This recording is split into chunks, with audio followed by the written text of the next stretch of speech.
Hi everybody and welcome to my channel. I'm super excited to share today's video with you all, and I just wanted to say thank you to everybody who supported me on my last video. It really does mean the world to me, and I just can't believe how many people it reached, even people I don't even know personally. And I just wanted to say thank you. You guys, this is incredible. You guys are helping me make my dream come true and reach my goals. But let's get on with today's case. I do want to give a little bit of a warning. Today's case does involve the death of a child, and I know that child deaths can be particularly hard for some people to hear. So if it's not something you want to hear today, that's totally fine. Don't even worry about it. Your mental health matters first, so I'll go ahead and see you in a different video. Today's case is not actually considered unsolved or actually even a murder at all. It was actually ruled an accident, but many people believe that there was foul play involved and that it wasn't an accident. This case is about a young girl named Shukri Abdi. Shukri was the oldest of her 5 siblings, and her mom did describe her as a quiet girl who was so happy and so focused on her future. She was a sweet, innocent child. In the United Kingdom, Shukri did attend the Broad Oaks Sports College, which isn't really like a college that you and I would think of. It's more like a middle school, but that's just what it was called. And her head teacher, which would be kind of like the principal, was quoted saying, "Shukri was a lovely young girl, always smiling, always wanting to please people and work hard. She had a beautiful personality and a loving and supportive family." Shukri's mother and siblings told investigators that Shukri had been being pretty badly bullied at the Broad Oaks Sports College, but the school said that they denied any knowledge of this, despite the fact that Shukri's mom had gone to administrators and reported the bullying. This bullying was both physical and verbal, and I'm sure a lot of you can relate to that. I know I can. But I couldn't even imagine how hard it would be to be getting bullied in a new country that you don't even know anybody there, and that's just awful. Please remember to speak up if you see or hear any sort of bullying, because if you're not doing anything about it, you're part of the problem. Because of the bullying going on, Shukri's mom was actually in the process of taking her out of the Broad Oak Sports College and transferring her to a different school, which I think is wonderful. She's a great mother, and she was trying her best to have her daughter have the best experience she could in school. I know that there's a lot of parents or guardians that don't really take it seriously, but I'm really glad that Shukri's mom did, and it was probably so important to her that she had her family to fall back on.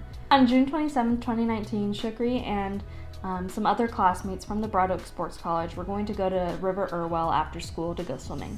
Now this was pretty odd for a few reasons. First off, the River Irwell was about a 50-minute walk from the school, which I don't know about you guys, but that seems like a pretty long walk for some middle schoolers, especially because they didn't tell anybody where they were going. Like, if I didn't tell my parents where I was going when I was a kid, well, first of all, they wouldn't have let me walk there alone as a middle schooler. But I don't know how it is. Maybe the culture is different, but I don't know. That just seems weird to me. And then it was also weird because it was reported that these other kids that she was going with were people who had previously bullied her, and I don't see why she would go with them. My only thought process is that she wanted to go to try and make friends with them so that they would stop bullying her. Kids can be awful sometimes, and I'm sure that innocently inviting her to hang out with them probably wasn't their intention if they'd bullied her in the past. Later that night, some of Shukri's friends raised some concerns that she had gone missing, and I'm not quite clear on why they thought that. Maybe they knew she had gone to the river with these girls and they were just concerned she hadn't come back yet, or maybe it was a gut feeling. I did find an account online on some of the articles I was reading of what had happened that evening from the children that were there, and I'm not entirely sure how accurate it is because it wasn't on all of the articles I was researching, but I do think it's important to hear, so I am going to read it. The other children in this case haven't been named for legal reasons, so they are going by Child 1, Child 2, Child 3, and Child 4, which is probably going to get a little confusing, but just bear with me for this story. So Child 4 said that it was a coincidence that they and Child 3 had met up with Shukri, Child 1, and Child 2 on the evening of her death. They had been watching Toy Story 4 in the cinema and had bumped into them on their way out.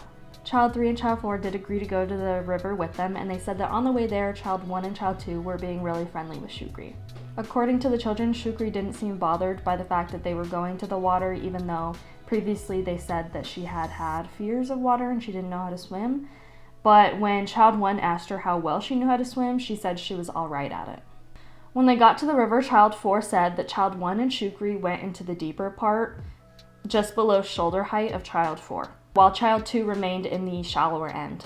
Child 4 said that Shukri was fine in the deeper water when she was holding on to child 1's shoulder, but she appeared to get into difficulties when child 1 let go of her. Some sources give an account that child 1 said that Shukri had begun pulling her down into the water with her. When she was holding her, it was dragging her down too. And so she had to push Shukri off of her so that she wouldn't go under the water as well. Child 4 said that Shukri's head went underwater and came back up. I think she was trying to say something, but she couldn't. Trying to call out, but she couldn't. Child 4 was asked by the court if child 1 was laughing when they could see Shukri struggling and submerging beneath the surface, because in a lot of these articles it does say that she was.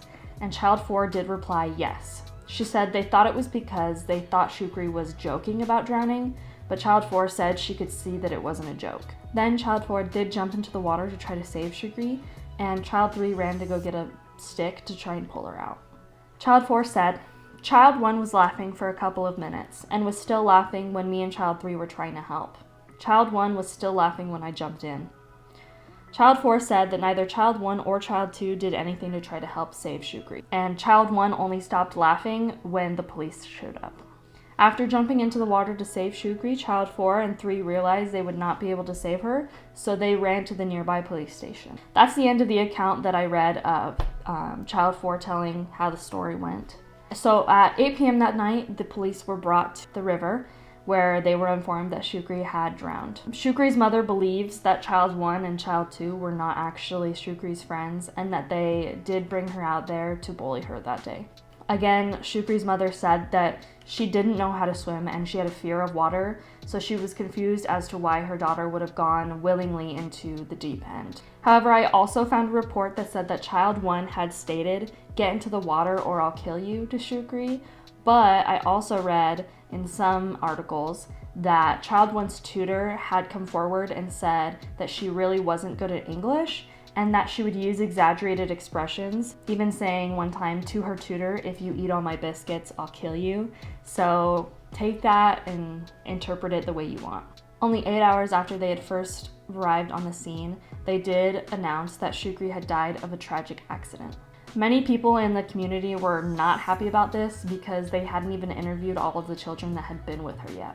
This case quickly did go under the radar because it was ruled an accident, and because the news and social media stopped reporting on it. It didn't come back under the spotlight until around the time of the BLM protests, when people were really pushing for racial justice. This is also when some rumors started popping up about Shukri's death, and they said that her body had bite marks on it and that she was wearing an Islamic dress at the time.